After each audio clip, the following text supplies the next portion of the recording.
Mais um X1 com Raoni. Hoje está diferente. Nós trouxemos aqui, temos a honra de receber. Eu não vou chamar de artista, não. Ele é músico, engenheiro, entrou no teatro através da igreja.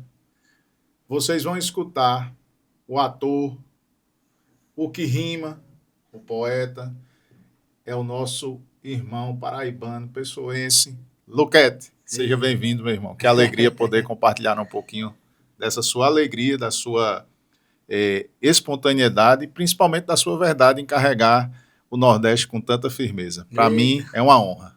Rapaz, é honra minha. Simbora. Obrigado pelo espaço, pelo convite, bater esse papo. Aqui é um X1, eu vou lhe apertar, lhe afrouxar, você vai ficar à vontade, tá? Vamos nessa, a gente vai igual a sanfona, abrindo e fechando. Eu pergunto a você, esse sonho de menino já partiu desde pequeno nesse grupo de igreja? Porque eu descobri há pouco tempo que você também fez SEGME, foi assim? Isso. Eu fiz SEGME de Lourdes, eu tinha uns 12 anos de idade. A minha rua, sempre morei no final do Bessa, quase no mangue ali na divisa com Cabedelo. E menino de rua mesmo, ali, barro, lama, Futebol, pitu, peão, futebol, bola de gude. bicho de pé, verme de cachorro. Desse jeito. Era desse jeito, era explorando o mangue, indo surfar e jogar bola no final ali do Bessa. Meus pais tinham um bar à beira-mar ali, era o Peixe Elétrico, que aí foram 10 anos de bar, então tinha essa liberdade de estar na rua, porque eles me viam dali de cima e eu na praia curtindo, brincando de pirrai. E é isso, eu fiz SEGME por causa dessas amizades ali de rua mesmo. Quando eu vi, tava o pessoal fazendo um movimento de igreja ali na igreja São Miguel Arcanjo, que é no final do Bessa, lá perto de casa. E dali se estendeu para esse SEGME de luta, que eu não sei como foi. Quando eu vi, eu tava lá e gostei demais. Um monte de gente com o mesmo propósito: arte, munganga, música, teatro, lanche. Oxi, negócio bom. É o que mais tem, né? É bom demais, bom demais. Eu também Então fui foi. formado no SEGME. Para mim foi a maior escola de aprendizado de convivência humana. Foi no SEGME, porque eu era meio bravo, sabe, na escola. Então, Sim. quando foi no SEGME, eu digo, rapaz, eu não posso fazer do jeito que eu quero, não. Tem que ser respeitar o outro e ir convivendo e tal. E lá você coordenava o teatro, né? Não Como cheguei. foi essa experiência lá de Rapaz, eu sempre fui um desenrolado? gaiato. Um gaiato e tal. Só que aí, quando eu cheguei no SEGME, eu gostei muito daquilo. No outro ano foi servir, né? Foi trabalhar. Aí, por eu ter essa gaiatice, vamos aqui fazer umas bagunças. Era para receber o pessoal, era Animar. para participar da peça e tal. Eu lembro que a primeira peça que eu fiz, isso foi um ensinamento danado para mim, porque era uma peça lá da família e me deram uma moldura por fazer um avô, que já tinha falecido. Aí eu passei a peça todinha ali, dentro da moldura, sabe? Tudo que acontecia, eu... Eita. Aí pronto, aí o povo só ficou em mim, sabe? Tudo só esperando a reação do avô. E o povo rindo, e no final me deram 3 páginas de uma reflexão sobre família, para eu ler na frente de todo mundo. E para fazer rir, eu tava à vontade ali, sabe? E Quando o povo, foi para ler, quando me deram o microfone para eu ler, eu comecei a me tremer, travei, não consegui ler. Deu um pano em mim, aí eu não consigo não falar de família, não. Deu uma de doido. Aí já deu o microfone ali, na época era Doug, o apresentador, ele já pegou, é difícil mesmo. Às vezes a gente fala sobre isso, a gente se emociona e tal. Aí ele foi e deu a mensagem final da peça. Só que o povo riu que só a bexiga de mim ali. Riu muito, aí eu riu durante a peça e riu quando me viu nervoso. Não era pro povo rir, o povo rindo. Oxe, o bicho tá nervoso e tal. Aí eu ficou marcado pra mim, sabe? Porque eu brequei nesse lugar. Mas lá na frente eu fui fazer SEGME, é um pulo danado. 1 e 2, né? Não, o mais SED novo? não, fui fazer O EJC. o EJC. Isso eu tinha 12 anos, 13. Quando eu entrei no EJC eu tinha 23, foi 10 anos depois. Nesse meio tempo eu participei da comunidade Nova Berito, que foi onde eu aprendi a tocar violão. Foi mesmo, José e Janaína. Eu aprendi a tocar, assim, eu tava começando, mas quem me ajudou muito foi Torben, filho de Paulo Maia, Sim. meu amigão. Aí a gente começou a tocar, entrei no Ministério Mirim ali de música. Sorriso de Deus, um abraço a todos da Nova Sorriso Berete. de Deus para o mundo, né? Para o mundo. E aí a gente assumiu uma missazinha lá na paróquia Nossa Senhora de Fátima, com o Padre Zé Carlos. A gente fazia a missa das crianças, uma vez por mês.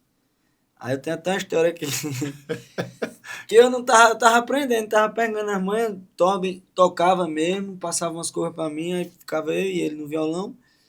E eu ia tocar a música, eu tinha ensaiado num tom, eu não sabia trocar os tons na época.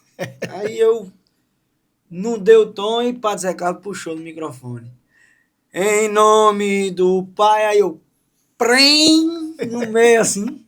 Aí ele virou pra mim, pra gente, e fez: acerta o tom.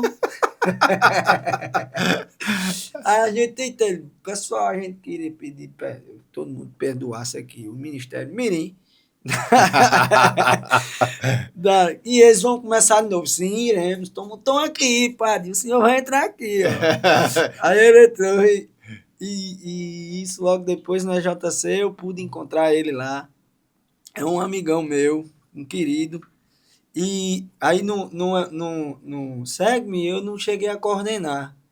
Mas no EJC eu já fui para esse lugar, e inclusive com o Padre Zé Carlos, a gente assumiu lá uma pastoral do sociodrama. E a gente viu o pessoal da música que tocava na missa. Toda semana eles se reuniam para se preparar para a missão do fim de semana, né? Então a gente ali na pastoral do sociodrama, rapaz, toda semana o povo entrega sopa, toda semana o pessoal toca na missa. E por que a gente não é toda semana? Vamos criar aqui a quarta em cena. Aí a Que gente bacana, rapaz. criou toda semana um encontro, chegou a dar 40 pessoas, assim. Deu um movimento legal lá. Aí eu lembro que eu com os outros coordenadores, rapaz, a gente podia fazer a Paixão de Cristo aqui nessa praça. Tem um castelo aqui na esquina, não tem uma casa, não? Que é toda na pedra. Já tá Já a tá paisagem pronta. pronta. Rapaz, a gente podia botar Pilatos lá em cima, bicho. Ai, não, o Padre Zé Carlos não vai aceitar, não. Falei, vai, homem, não vai não. Então falo com ele, eu vou falar. Falei, padre, a gente quer fazer a Paixão de Cristo lá fora. Naquela casa ali que tem um castelo. O senhor tem um castelo aqui, a gente tem que usar, né? Aí ele, adorei, vamos lá falar com a dona? Aí ele foi lá, articulou, ligou para a CEMOV, fechou a rua, e a gente fez uma Paixão de Cristo ali com as cadeirinhas na rua. Aí de repente vinha Pilatos, o senhor da lei que gritava, o povo olhava para trás, estava lá o cavalo lá em cima, cheio de tocha ao redor, assim, pra gente com foi certeza. Uma nova Jerusalém. e Padre Zé Carlos era um cara que a gente fazia peça no domingo na homilia. Ele pedia todo domingo pra gente levar uma peça, a gente estudava o evangelho do dia, E vocês criava ensinavam. uma peça. E antes dele falar, ele lia, aí com vocês, a pastoral do sociodrama. A gente fazia uma peça, aí depois ele fazia a homilia. Então, seu coração já foi movido para essa área, né? Já. E quando é que você, além das rimas, né? A internet trouxe aí esse resultado fantástico. Você foi galgado ali para a Globo, ator global agora. O Luquete da igreja, do engenharia, ator global. Como é que você se sente hoje sendo um ícone do Nordeste no Brasil, né? Você talvez não, vamos dizer assim, não queira ver, mas nós enxergamos com muita honra essa sua garra, essa sua luta, essa sua simplicidade, mas a sua firmeza em defender aquilo que realmente você ama. Como é que você enxerga todo esse crescimento aí, do simples, né, ao mais complexo, você continua sendo esse Luquete amado no Brasil com a sua representatividade. Como é que você vê, como é que você enxerga, quais são os seus sonhos? Esse menino aqui já via isso? Não. Não. Primeiro, obrigado pelas palavras. Eu não via, eu fui tocar um violão ali com 18 anos, com uma vontade reprimida desde os 11. Eu ficava com besteira. A gente, com besteira na cabeça, não fazia as coisas. Ia mais para jogar bola, tal. Depois eu fui surfar. Aí depois eu fui indo em busca, rapaz, eu gosto disso, eu vou atrás. Aí fui, toquei o violãozinho, aí na igreja rolou isso. Mas aí você termina a escola, você precisa escolher um caminho, né? Então, no meu caso, um curso, o curso do futuro, engenharia ambiental. Me interessava o propósito disso, né? Me formei, abri empresa, rodei a Paraíba com isso, mas não era uma coisa que eu fazia por amor. A gente estava até conversando aqui nos bastidores. Rapaz, o cara fazer um monte de coisa assim ao mesmo tempo tem que gostar. Não é simplesmente querer, não, né? Então, eu não sentia isso com a engenharia. E eu sofria pra caramba, chorava no meu quarto, nas minhas orações, sempre pedindo a Deus um discernimento. E, rapaz, eu nasci pra quê? O que é que eu tô fazendo nesse mundo? De que forma eu vou colaborar? Como é que eu faço para me sentir útil? Né? Então, esses questionamentos todos estavam em mim, me doíam muito, porque ao meu redor tinha amigos, sabiam o que queriam desde cedo. Encontrados, né? Já sabiam. E é sobre a vocação, que eu sempre acreditei muito disso. Estava em busca disso e encontrei. Como foi o momento? Então, essa inquietude existia, eu me formo em engenharia, rodo, estou ali, eu até brinco, tem uma palestra, né, Vocação e Propósito. Fala um pouquinho, aproveitando esse tempo, já fala sobre a palestra, porque quem for Pronto. assistir já pode contratar a Olha aí, palestra. olha aí, muito obrigado, Raoni. Ele levantou, agora eu vou cortar. Faça o gol. Eu tenho uma palestra que eu falo sobre vocação e propósito. A gente chama de Tu Quer Viver ou Quer Durar? Que eu falo exatamente dessa minha transição da engenharia ambiental para ser artista. Então, eu dei um curso na engenharia para fazer teatro, música e poesia, com 27 anos, em abril de 2018, onde eu entrei, de fato, num curso de teatro. Porque na igreja, eu vivia indo nas outras igrejas, fiz muitos amigos em Neves, em São Pedro Pescador, numa paróquia também que tem lá em Intermares. Enfim, muita gente a gente conheceu nisso, em minha paróquia, que era Nossa Senhora de Fátima, fiz muita coisa lá. E as pessoas, eu terminava me destacando nesse lugar da arte, porque eu gostava mais, eu me dedicava mais, eu me sentia esse chamado. E algumas pessoas diziam, bicho, tu devia fazer isso. Em 2015 eu fiz um curso de teatro na Piolim, que é uma história lindíssima que temos na Paraíba, ali colado da Bica. Fiz um curso lá somente para aprender exercícios de teatro, para levar para a igreja, para pastoral de sociodrama. Então anotava tudo e a gente Executando. aí toda semana tinha um exercício novo, tinha uma coisa nova que a gente levava. E isso foi muito legal, até hoje existe, desde 2020, fazem 11 anos que existe essa pastoral. Tá lá funcionando ainda. Então, aos 27 anos, em abril eu resolvi entrar num curso de teatro. E aí, mãe é bicho que cuida. Então, minha mãe olhou para mim e fez, meu filho, não perca tempo. E eu, dentro de mim, a resposta já estava dada, que é exatamente isso que eu não quero. Eu estou aqui para não perder tempo mesmo, aproveitar ao máximo isso.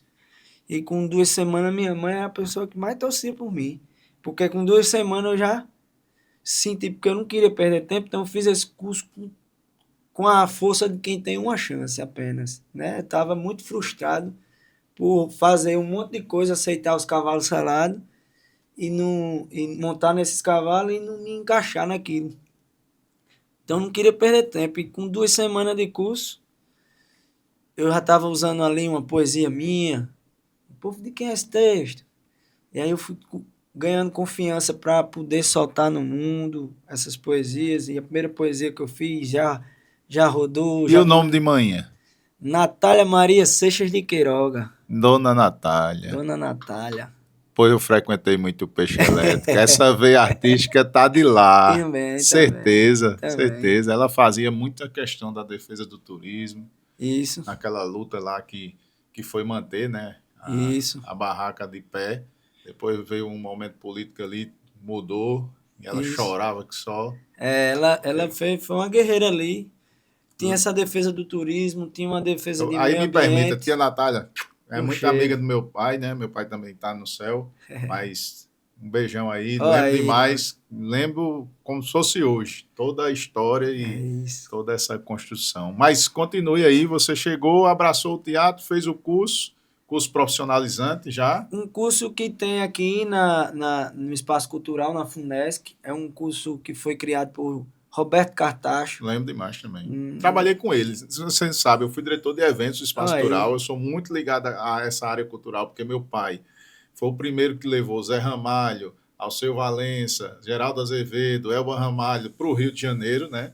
que Aquela massa. música Garoto de Aluguel, foi ele e Zé Ramalho que passou por aquela situação. Então, assim, Eita, bichinho. tem muita história na cultura, por isso que eu queria muito a sua presença aqui, porque traz à minha memória a certeza de um legado que a Paraíba sempre teve na cultura. E você está carregando isso. Você, Luci Alves, tantos outros que Uhum. estão vindo aí para dar continuidade àqueles que lá atrás começaram essa história, né? É isso. E como a gente tocou no assunto do peixe elétrico, tem tudo a ver com minha vida, aonde eu estou, porque eu estava ali nos movimentos da igreja ativando isso que já existia em mim, que eu só precisava assumir. Então, quando eu era pequeno, eu não tinha ideia. Eu juro a você, eu tinha sonhos, imaginações de coisas que eu vivo hoje, mas não era tipo, eu quero ser isso. Era eu sonhava, gente, eu em cima de um palco fazendo isso, eu dando uma entrevista. Tive umas coisas quando eu era pequeno, mas não dava vazão a Ficou isso. ali, né? É. E as coisas aconteceram naturalmente. Em 2017 foi nascer para mim um sentimento. Eu ganhei um brilho, bicho. Assim, em 2018, 2019, 2020, eu ganhei um brilho porque eu fiz, bicho, eu agora eu sei o que eu nasci para fazer. Pronto. Quer fazer logo aí uma rima aí, uma poesia sua? Pronto, como diz a nossa rainha do teatro brasileiro, Fernanda Montenegro, ela disse uma frase que é: aquele ou aquela que exerce sua vocação resolveu metade da minha vida. Eu resolvi metade da minha. Porque quem não vive sua vocação, para mim, vive numa prisão. E prisão é você ser o que de fato você não é. Algemado a um querer alheio. Eu estou falando de missão, da alforria do coração. Porque muitos de nós vivem o cárcere do imposto, dessa imposição, algemada a esse querer alheio, confinando o seu anseio, presidiando a sua fé. Você não tem que cumprir esse tipo de pena, não. Simplesmente faça o que lhe satisfaz, a liberdade vale a pena. Rebele-se. Fuja desse alcatraz e aprecie a ida sem precisar voltar, sem gradear a vida. Tu quer viver ou quer durar? Sensacional. Tá aí porque hoje é convidado para o mundo corporativo, é convidado para espetáculos, é convidado para fazer shows, é convidado para conduzir cerimônias, né? Você está se encaixando, né, naquela pessoa que consegue ocupar o espaço, seja o que for chamado. Diga, estou pronto, né? É. Todas as vezes que aceitei as missões, eu por dentro, eu dizia, eu não estou pronto. Mas eu descobri que a coragem é um exercício e a conformidade com o eu estou pronto é uma burrice, né? Quando a gente diz, eu sou assim pronto. Não, peraí. Então, todo esse caminho que eu consegui, as minhas conquistas profissionais e pessoais, que tem a ver com tudo isso, tudo envolve isso, foi exercendo a coragem e ir mesmo sem estar pronto. E quando eu ia, as coisas aconteciam melhor do que eu podia imaginar. Então, eu falo isso muito para provocar mesmo você que está assistindo aí. Isso mesmo. Eu considero aí no mundo da fé, que aí é onde eu consigo ter mais firmeza na minha construção, é como se nós coloca o pé, Deus coloca o chão. É isso, por aí, por aí. Então eu vejo que você aí desenvolve esse trabalho para o mundo corporativo. Esse espetáculo, como é que faz contato? Como é que lhe chama? No seu Instagram tem lá. Tem sim. Quem não segue Luquete aí, ó, agora é a hora, viu? @Luquete00, você vai entrar lá, tem algumas informações. No Instagram tem poesia, tem música, tem mensagem, tem meus trabalhos. No YouTube também você pode ver lá clipes, músicas, tem um álbum lá lançado, algumas participações, feats, vídeo de poesia, vídeo de teatro. E no Instagram lá tem um contato, pode falar lá, a pessoa que vai lhe atender é Vanessa, gente boa que só a bexiga. E vai lhe atender muito bem. Com certeza a gente vai se encontrar por aí e fazer esse trabalho magnífico. Muito obrigado. Fantástico. Me tira uma dúvida, né? Ao chegar no âmbito da Globo, né? Naquilo que você, ainda dentro da sua perspectiva de nordestino, como é que é a relação, né, dos outros atores do Brasil? Você conseguiu o seu espaço? Quem abriu esse espaço? Se teve alguém que fez essa ponte? Se tem outras pessoas que você convive? Existe ainda alguma... Eu não vejo isso, mas se existir, você também possa falar sobre discriminação, se você sente isso ou não. Isso tá, a gente tá protegido um pouco mais, porque isso tá no debate diário, né? Tá todo mundo com a antena ligada. Então, eu acho que amenizou. Que bom. Existe, mas não é escancarado, né? Amenizou. E você aí, leva na esportiva. E a gente vai indo, né? Mas as coisas, para você ver como são as costuras.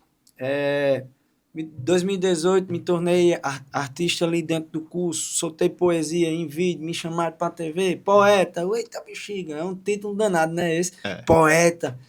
Foi custoso para mim Assimilar. assumir isso, porque você olha para suas referências e tem muito respeito.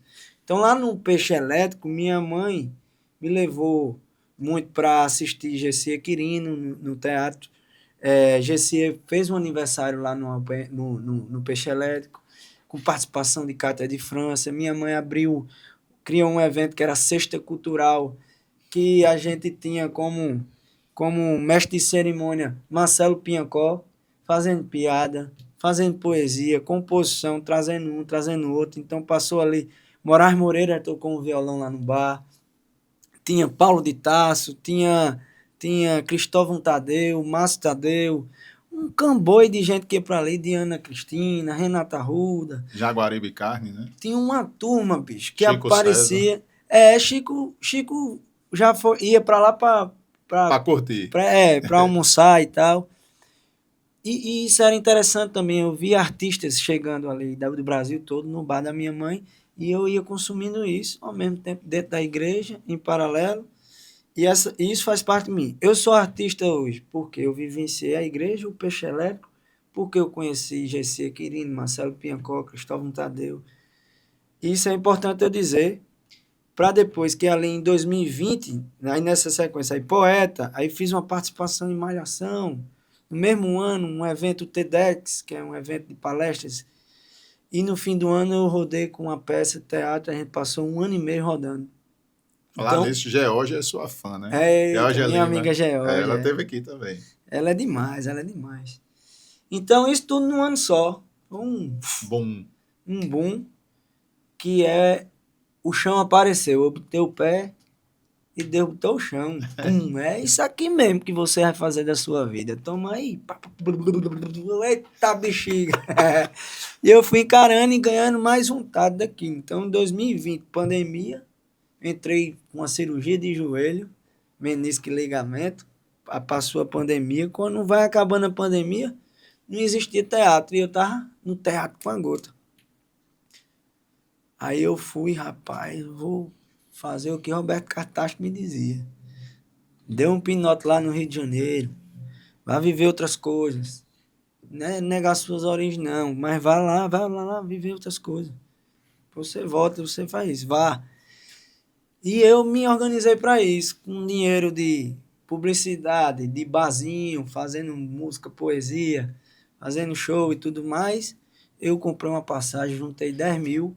no passar uma bolso temporada. e vou lá pro Rio de Janeiro. E aí era para eu ficar uns 4 meses, mas aí foi acontecendo. Então, eu fui com um amigo meu, Lucas Dantas, primeiramente, a gente passou 2 meses lá.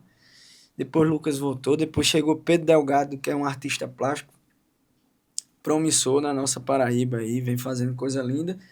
E aí a gente foi morar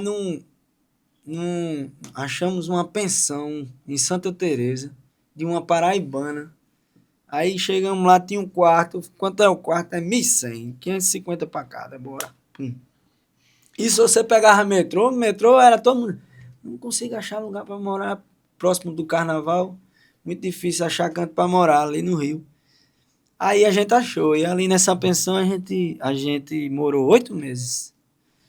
E nesses 8 meses, Pedro na busca dele como artista plástico e eu como ator, fazendo curso e tudo mais. Eu acordava, Pedro já estava pintando lá. E pude ver essa evolução dele. Ele hoje é um artistão. Processo de quem realmente se dedicou naquilo, se encontrou da mesma forma que eu. Eu pude ver isso, é legal, né? É bacana. Você receber esse contágio. E ali, nesse movimento, tem a Quitéria, uma amiga do Rio Grande do Norte. Grande atriz, diretora, tem um grupo chamado Grupo Carmim. E eles têm uma peça premiadíssima chamada A Invenção do Nordeste. Ela estava na novela Mar do Sertão, junto com vários paraibanos. Tardelli, Suzy, uma galera. Suzy Lopes. Isso.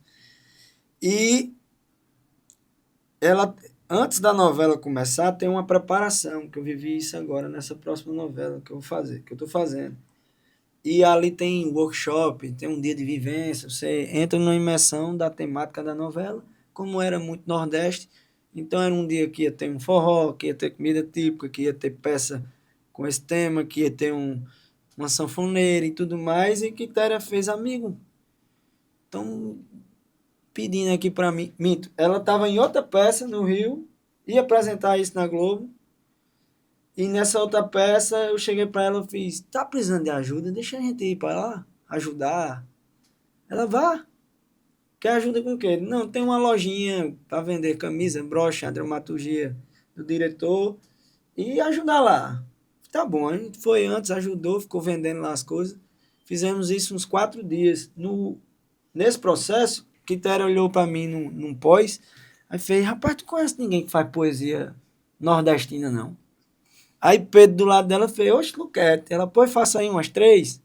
Aí eu fiz, ela fez: tá bom. Aí ligou pra menina, que era a produtora da Globo lá, e fez: amigo, você não tava querendo um poeta paraibano, nordestino, né? Sim. Rapaz, tem um tal de Luquete. E ela me conhecia já.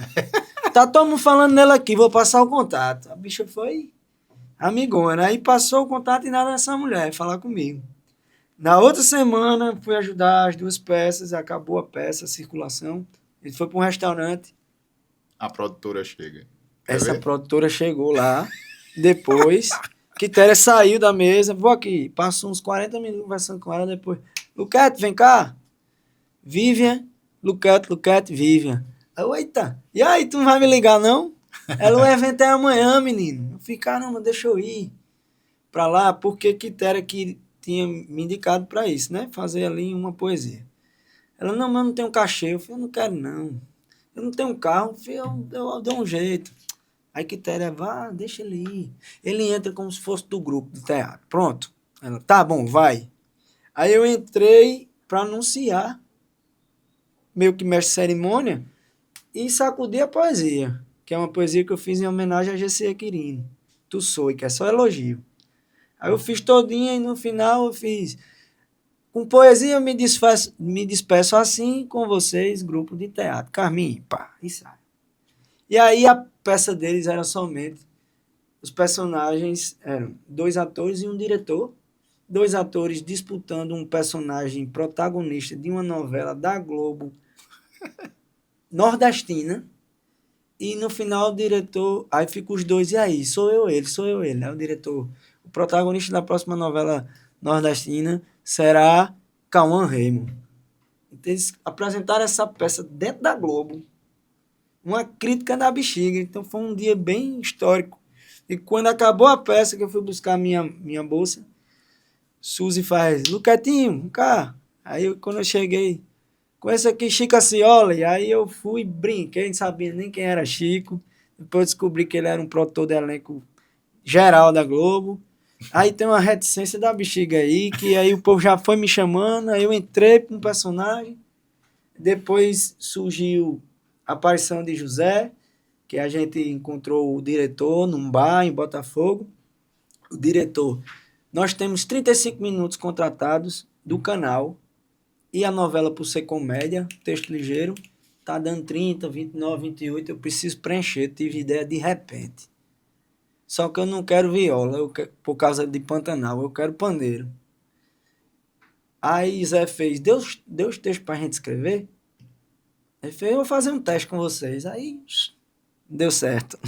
José. É. Que massa, rapaz. Aí a gente escreveu uns textos e mandou, o pessoal gostou, foi lá gravar e aconteceu. Foi uma história bonita danada. Coisa boa. Nova geração aí da nossa cultura, do nosso teatro. As coisas são possíveis, né? Acontece. Só a costura que foi, né? Lógico, você acreditou no seu sonho, Isso. foi lá, entregou e fez a sua parte. E antes disso eu entrei ainda na Record, fiz uma novela bíblica, Reis. Aí eu fazia o Soldado Filisteu 8. Só entrava na hora do cacete. Sustentou, eu recebia da Record R$ 2.300 por mês. Era o dinheiro certinho que eu tinha para eu me manter ali no Rio. Às vezes, por outra, surgia um trabalho aqui em João Pessoa, vinha fazer uma publicidade, aí enchia um pouquinho mais o bolso. Voltava. Ia para lá e aí eu saí, pedi dispensa da Record e entrei em Mato Sertão. Aí, e qual é a próxima novela? Já está pronta? Já está para lançar? Começa agora? Dia 16 de março, A Nobreza do Amor. É uma história que pela primeira vez a Globo vai contar uma história, uma dramaturgia sobre África. É um reino fictício de Batanga. A rainha e a princesa sofrem um golpe lá de Estado. O vilão mata o pai delas. O vilão quem vai fazer é Lázaro Ramos. E elas vêm para o interior do Rio Grande do Norte, para a cidade de Barro Preto, pois José, um tio delas, que ia ser o rei de Batanga, mas abdicou do reinado para viver um amor no Brasil. O pai, antes de morrer, disse, vai lá no seu tio. Aí ela vem no interior do Rio Grande do Norte e encontra a princesa Alica e encontra Tonho, o gerente de um engenho. E meu personagem é Cisso, um funcionário de Tonho, um cabo preguiçoso, enrolão, dá migué em trabalho e toca uma sanfoninha. Toca na missa, a sanfona, toca na feira, para ganhar um trocadinho a mais. E você desenrola ainda? Tô aprendendo. Aí tá e certo. Ele toca também para ver se ele conquista alguém. Aí é mistério, é uma reticência aí também. Nos encaminhando aí para o final, queria que você deixasse aí bem claro aí esse contrato de publicidade, essa parte profissional mesmo, até porque o artista se mantém das suas atividades, né? Então eu queria que você pudesse dizer assim, olha, eu faço isso, me chamo para isso. Tá. 15 anos, casamento, tudo isso ou não? Faça seu merchan de forma que as pessoas compreendam, né? Como é que pode chamar você para participar. Show de bola. Então, estou rodando com essa palestra, Vocação e Propósito, é a minha verdade. Eu descobri nesse processo que a verdade é que chega nas pessoas. Eu deixava de expor minhas poesias porque eu olhava para as referências e achava que não prestava, mas na verdade não é isso. Você tem que ser você, então sua verdade é que toca, é o que contagia as pessoas. Então eu falo sobre isso, sobre a minha transição de engenharia para ser artista e me sentir útil e colaborador do mundo dessa forma. Quer viver ou quer durar, é o nome da palestra. E eu faço com um sanfoneiro amigo meu, Yuri Gonzaga. A gente leva também poesia, música. Teve aqui também. É descontraído. Yuri é outro maestro. Em paralelo, a gente tem um espetáculo de poesia, A Rima Me Deu Rumo. Eu conto também um pouco dessa história, mas é mais corrida, é mais arte ali mesmo. É música, é poesia, é efeito, é teatro, é palhaçaria, é mensagem, acompanhado de Gleidson Meira, percussão, Elinho Medeiros ou Yuri Gonzaga, os dois músico toca que só a bexiga, e eu espero que eles toquem bastante, então quando um não pode, vai o outro, e a gente tá com esse time forte aí nesse show de poesia. Esses dois formatos cabem no institucional, como em outros lugares também, mas o show de poesia já fiz no institucional, também já fiz em feira literária, que eu gosto bastante, em praça pública, que eu gosto bastante, mas eu gosto também quando não é num lugar fechadinho, porque não tem presente melhor para um artista do que zói e zumbido, né? E um piquezinho, né? Pra gente sobreviver, que a gente não faz sozinho, tem que pagar os outros para fazer junto, é um time danado. E mestre de cerimônia, eu fiz bastante ano passado, eu gosto, apresentando o maior São João do mundo, eu fiz a abertura lá com sua música, também eventos do Sebrae, também fiz mestre de cerimônia, eu gosto pra caramba, levando a minha verdade. Então, vamos fazer coisa por aí que faça sentido pros outros. Bacana. E aí a poesia me salvou. Quando eu falo essa frase para você, o que é que vem primeiro na sua memória? E aí você já vai dar a sua mensagem final da forma como você achar melhor. A poesia de fato me salvou. Eu recebi poesia desde cedo, como eu lhe disse, em Piancó, em GC Quirino. Com o avanço da tecnologia, a gente tem esse contato. Então, assisti muita batalha de rima, muito embolada, os cabos entrando num ônibus para tocar. Os vídeos disso, rachava de rir. Na minha família, tem uma origem ali de José Lins do Rego, minha bisavó, quem criou José Lins, Dona Maria Menina. Consta no livro Menino de Gêmeo, meu avô foi criado com ele. Parte de mãe também tem alguma. Meus avós eram seresteiros. Então, tem poesia nisso tudo. Batalha de rima, assistia muito antes de dormir. Minha mãe também compreendia, eu adolescente. Rapaz, do nada não vai tomar no. Mãe, era só para rimar. Às vezes ela passava, ela só ouvia isso, aí achava que aquilo não era interessante, mas pelo contrário, é uma riqueza muito grande. Depois eu mostrei para ela e ela foi entendendo aquilo. E a poesia de fato me salvou, ela me deu rumo. Ela me levou, ela me levou para o teatro, me levou para o palco, ela me levou para novela, ela me levou para Malhação, ela me levou para Mato Sertão, para No Rancho Fundo. A poesia me levou para a música, para ser compositor, para lançar música. A poesia me trouxe até aqui. A poesia me salvou de fato. Até tem um livro que é Como Comprar um Poeta, que eu li, que eu faço essa indicação, que uma família ela compra um poeta. E esse poeta, ele é extremamente incompreendido nos seus pensamentos e tudo mais. E no final ele sai da vida daquelas pessoas, deixando tudo mais sensível.